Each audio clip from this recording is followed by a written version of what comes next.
cari cikgu apa yang dimaksudkan dengan matlamat jangka pendek dan apa yang dimaksudkan dengan matlamat jangka panjang. Cuba baca sikit.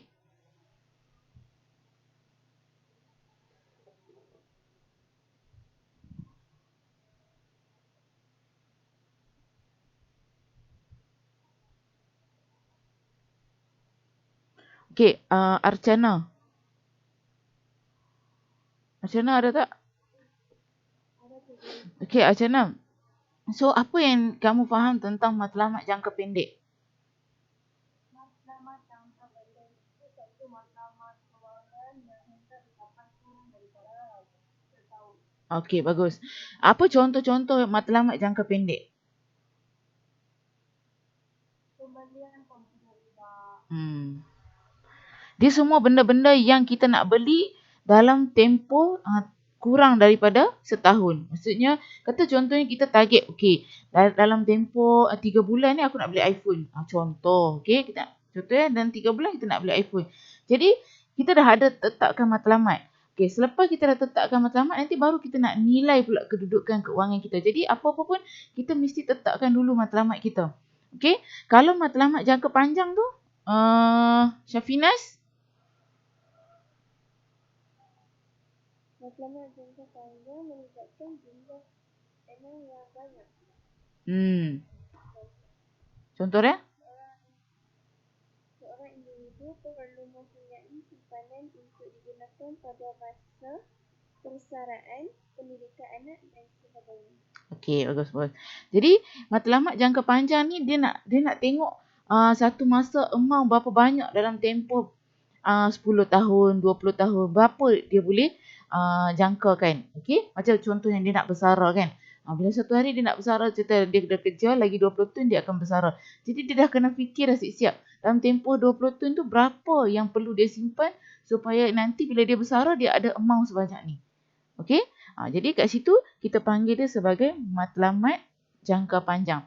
Kalau contohnya kita nak pergi bercuti. Contohnya kita dah plan dah, okey, habis COVID ni tahun depan aku nak pergi bercuti.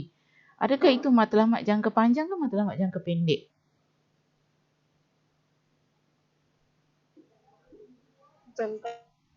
Jangka pendek. Ya, itu matlamat jangka pendek. Bagus. Bagus. Okey, baik. Tadi kita dah tetapkan matlamat. Okey, kita dah target dah aku nak beli apa contohnya. Kemudian kedua, kita nak kena nilai pula. Kita kena nilai kedudukan keuangan kita. Maksudnya kita kena tahu, mampu tak mampu aku? Okey, mampu tak aku nak simpan sebanyak ni setiap bulan? Jadi dalam kita nak menilai keuangan tu, kita kena tengok dua benda ni. First, kita kena tengok aset kita. Dan yang kedua, kita kena tengok liability kita. Okay, sekarang cikgu nak tanya kamu lagi, apa yang kamu faham tentang aset? Cuba cari. Pergi dekat bahagian menilai kedudukan keuangan. Siapa boleh beritahu apa tu aset? Aset tu harta. Ya, bagus. Aset tu ialah sejenis harta yang kita ada. Okey, sebagai contoh kalau dia kata harta tu bukan saja rumah, wang tunai ataupun kita ada buat simpanan, itu semua aset yang kita ada. Okey, contoh kita beli rumah kedai, itu pun aset sebab dia akan bagi income kat kita. Okey, apa tu pula liability? Jadi budak account ni memang tak ada masalah. Budak account ni kira benda-benda ni semua macam makanan dia lah. Yang tak ambil account tu benda ni semua kira macam benda baru lah dalam hidup kita. Sama juga dengan cikgu. Okey?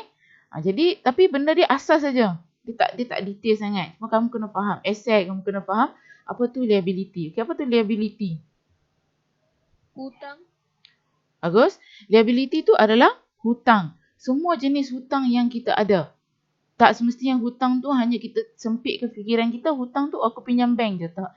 Hutang tu boleh jadi pinjaman bank, boleh jadi hutang kat kredit ataupun kita tak ada rumah tapi kita sewa rumah. Jadi itu pun dikira sebagai hutang. Ataupun satu lagi dia kata semua jenis-jenis bil utility.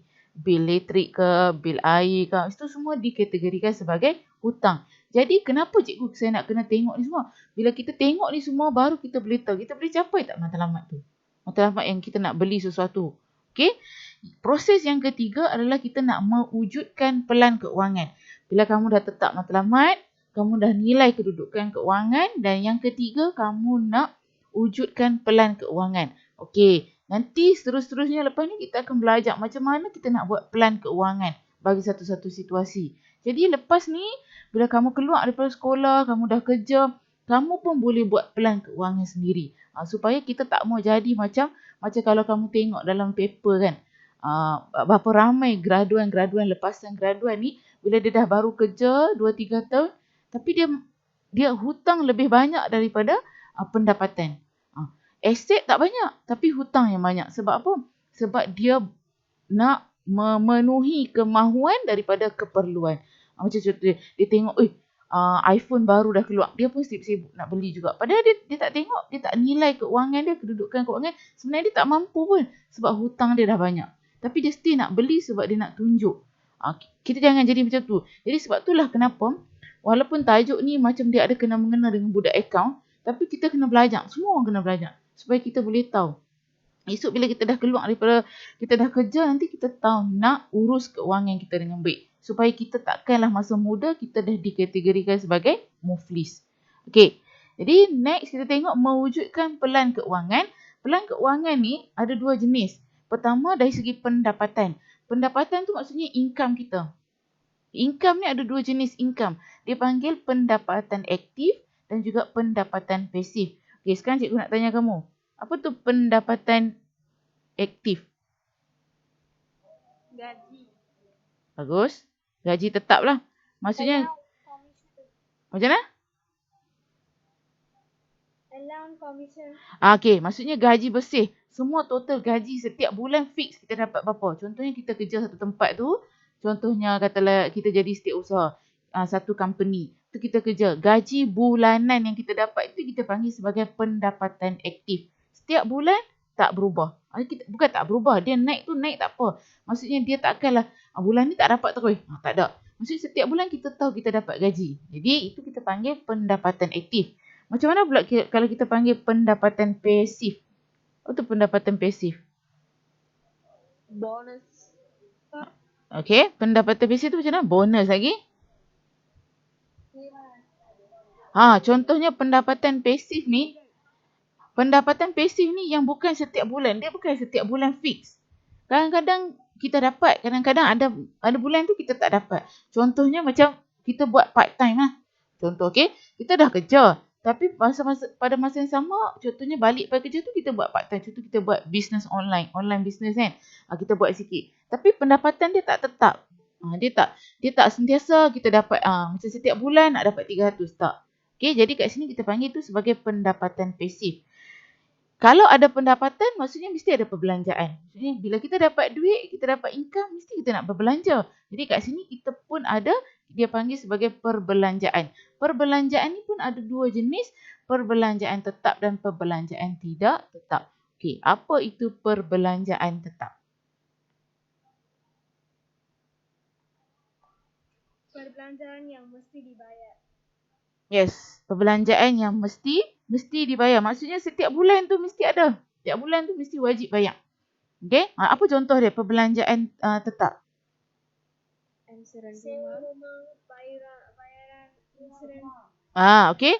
Sebagai contoh kalau kamu tengok dalam buku teks tu dia kata apa? Macam kita bayar sewa rumah, bayaran insurans maksud fix. Setiap bulan mesti aku dah kena tolak siap-siap dah kena bayar benda ni. Ini kita panggil perbelanjaan tetap. Okey? Kenapa kita kena tahu ni cikgu perbelanjaan tetap, bukan saya nak guna pun. Nanti bila kamu dapat situasi, kamu kena asing-asingkan. Contohnya, apa-apa contoh yang dia bagi tu kamu kena asingkan dia duduk dalam perbelanjaan tetap dan perbelanjaan tidak tetap. Sebab tu kita kena tahu dulu beberapa contoh perbelanjaan tetap dan perbelanjaan tidak tetap. Okey, jadi tadi perbelanjaan tetap. Apa yang fix setiap bulan kita nak bayar. Next kita tengok perbelanjaan tidak tetap. Apa tu perbelanjaan tidak tetap? Setiap bulan kita berubah.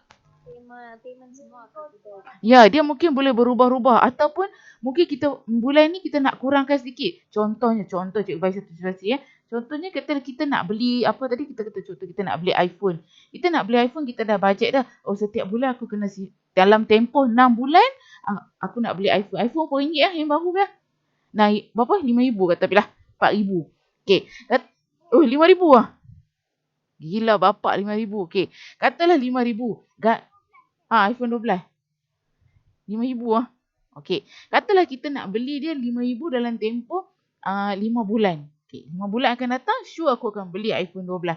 Okey, lepas tu kita gaji, kita kaya kan, kita kerja besar. Hampa semua kerja besar nanti kan. Gaji sebulan RM8,000. Takkan nak simpan, tak boleh. Tapi kita kena check juga. Setiap bulan macam mana perbelanjaan kita. Jadi kat sini, bila kita kata perbelanjaan tidak tetap, maksudnya contohnya macam hiburan. Kita pun ada hiburan. Barang-barang kosmetik kita duk beli, barang-barang kecantikan semua. Itu dikategorikan sebagai perbelanjaan tidak tetap. Kenapa? Kerana kalau kita dah letak satu target, kita nak beli iPhone, jadi kita boleh kurangkan perbelanjaan tidak tetap kita. Kita tak boleh kurangkan perbelanjaan tetap. Sebab perbelanjaan tetap fix. Setiap bulan, contoh kita sewa rumah kena bayar sebulan RM1,200. Sewa rumah. Jadi fix RM1,200 kita tak boleh kurangkan dah.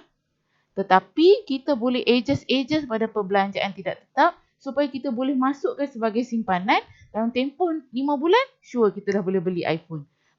Kenapa? Sebab itulah kat sini kita kena belajar macam mana kita nak uruskan keuangan kita. Jangan kita rasa kita nak beli, apa saja duit yang ada, kita beli je, kita tak kisah. Sebab kita akan ingat macam ni. Satu pemikiran kita tak, kita suka ingat macam ni. Tak apa, lepas ni aku boleh simpan balik. Kita tak tahu lepas ni mungkin berlaku kecemasan, kita tak ada duit tu. Sebab kita dah beli iPhone tadi. Contoh, okey? Okey. Jadi kamu dah nampak gambaran dia kan? Pendapatan aktif, pendapatan pasif, perbelanjaan tetap dan belanjaan tidak tetap. Proses yang keempat adalah melaksanakan pelan keuangan. Okey. Once bila kita dah wujudkan pelan keuangan, then sekarang kita nak buatlah. Kita nak uruskan kita punya pelan keuangan. Kita dah plan, kita dah rancang, jadi kita kena buat. Okey, dan last sekali kita kena kaji semula dan semak kemajuan dalam pengurusan keuangan kita. Jadi ini adalah 5 proses kita nak menguruskan keuangan. Okey? Okey, baik. Nanti kamu tengoklah dekat worksheet 1 macam mana nak buat. Kita tengok satu contoh. Last kita tengok satu contoh. Contoh kat sini dia kata, saya nak minta Daini tuan baca contoh 1. Ada tak Daini? Encik Yusof akan menyambut hari keluarga dari Port Dickson dalam tempoh 6 bulan. Sambutan ini akan menelan perbelanjaan sebanyak RM1,500. 1,500. Okey. 1,500. Encik Yusof perlu menyimpan RM250 sebulan daripada pendapatannya sebanyak RM2,500 sebulan untuk mencapai matlamat kewangan beliau. Adakah matlamat kewangan Encik Yusof memerlukan pendekatan SMART? Okey, pendekatan SMART ni apa? Cuba kamu tengok buku teks. Muka surat 273. Okey, dalam kita nak meletak matlamat keuangan, dia duduk di bawah proses matlamat keuangan. Dalam kita nak meletak matlamat keuangan, kita mesti memenuhi syarat SMART ni. Pertama, SMART ni, S tu apa? Spesifik kan? Okey, khusus. Kita tengok. Yang kedua, M tu apa? Measurable, yang boleh diukur. Attainable tu boleh dicapai. R, realistik, maksudnya dia bersifat realistik. Dan T tu? Tempoh masa. Okey, jadi kita tengok contoh situasi yang berlaku dekat Encik Yusof ni. Encik Yusof ni dia nak pergi hari keluarga dekat Port Dickson. Tapi masa dia lambat lagi dalam tempoh 6 bulan. Jadi perbelanjaan yang dia nak pergi tu RM1,500. Jadi dia ingat dia nak simpan lah dalam RM250 sebulan daripada pendapatannya sebanyak RM2,500 sebulan untuk mencapai matlamat keuangan beliau. Jadi kita tengok yang pertama, S, spesifik. Macam mana yang dikatakan spesifik tu? Kalau dia kata kat sini, matlamat Encik Yusof adalah untuk menyambut hari keluarga di Port Dickson. Dalam hal ini, matlamat Encik Yusof bukan sekadar ingin pergi bercuti, tapi beliau menetapkan lokasi yang spesifik. Maksudnya kamu kena tengok nanti dalam situasi yang dia bagi tu, adakah dia bagi dengan jelas, spesifik tak apa yang dia nak guna duit tu. Baru kita katakan dia ada S tu. Yang kedua, kalau kita nak tengok dia ada M tu, measurable tu, boleh diukur, mesti kita tengok apa yang boleh dikatakan yang kita nak kenal pasti. Benda tu boleh diukur ataupun tak. Dia kata kat sini, matlamat khusus Encik Yusof boleh dihitung kerana beliau mengetahui jumlah wang yang diperlukan. Maksudnya dia dah tahu dah. Dia dah kira siap-siap dah. Okey, aku nak pergi bercuti ni, semua kos dia, penginapan, makan apa semua, travel semua, 1,500. Jadi dia dah tahu dah, dia dah ukur dah siap-siap. Dia boleh kira dah, dia dah ukur dan dia tahu matlamat dia. Berapa yang perlu dia nak guna nanti. Jadi matlamat Encik Yusof bukan sekadar memerlukan wang, tetapi beliau mengetahui jumlah wang yang diperlukan untuk menyambut hari keluarga. Okey, itu yang kedua, measurable. Yang ketiga, attainable, iaitu boleh dicapai. Kemudian apa yang kita nak katakan yang boleh dicapai itu, boleh dicapai ialah matlamat keuangan Encik Yusof boleh dicapai dengan menyimpan 250 sebulan daripada jumlah pendapatan beliau sebanyak 2,500. Jadi kita kena cek juga. Kalau dia simpan 250, okey, sesuai tak dengan gaji dia yang 2,500? Itu. Maksudnya dia boleh dicapai lah, benda tu boleh dicapai. Kemudian next, realistik. Realistik ialah matlamat keuangan Encik Yusof yang hendak menyambut hari keluarga di Port Dickson dalam masa 6 bulan adalah bersifat realistik. Jadi kamu pun kena fikirkan juga situasi yang nanti ada dalam worksheet. Kamu kena fikir, adakah benda ni bersifat realistik? Macam mana nak tahu realistik? Kamu ambil 250, kamu darat dengan 6 bulan, boleh tak capai 1,500? Kalau boleh, maksudnya plan dia tu realistik. Janganlah dia ni nak pi dari masa 2 bulan. Contohnya 2 bulan lepas ni dia nak pergi bercuti. Tapi dia nak simpan 250. Dah confirm tak boleh sebab dia nak kena kos 1,500. Kalau dia simpan 250 dalam masa 2 bulan, dia baru dapat RM500. Jadi benda tu baru kita kata tak realistik. Okey. Dan yang seterusnya, tempoh masa, maksudnya matlamat keuangan Encik Yusof mempunyai tempoh masa iaitu 6 bulan. Jadi secara kesimpulannya, Encik Yusof mengamalkan matlamat keuangan berpandukan konsep SMART. Jadi kita tengok satu-satu. Okey, bukanlah cikgu suruh kamu senarai kan satu-satu. Bila kamu tengok S tu ada tak? M ada tak? E ada tak? R ada tak? T ada tak? Okey, kalau semua tu mengikut syarat SMART tu, then kamu kata dia punya matlamat tu memang berpandukan konsep SMART. Nanti akan ada soalan tu dekat dalam worksheet 1. Okey. Boleh sampai situ? Boleh ya? Okey, jadi hari ni kamu siapkan dulu worksheet 1. Cikgu tak mau masuk lagi macam mana kita nak buat merancang plan keuangan tu nanti kelas seterusnya. Lepas tu habis dah tajuk ni. 2 benda je kita nak belajar. Pertama, faham semua ni dulu, konsep asas dulu, and then baru kita masuk macam mana kita nak buat plan keuangan bagi satu-satu situasi.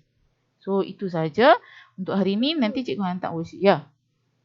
Worksheet semua cikgu letak di mana?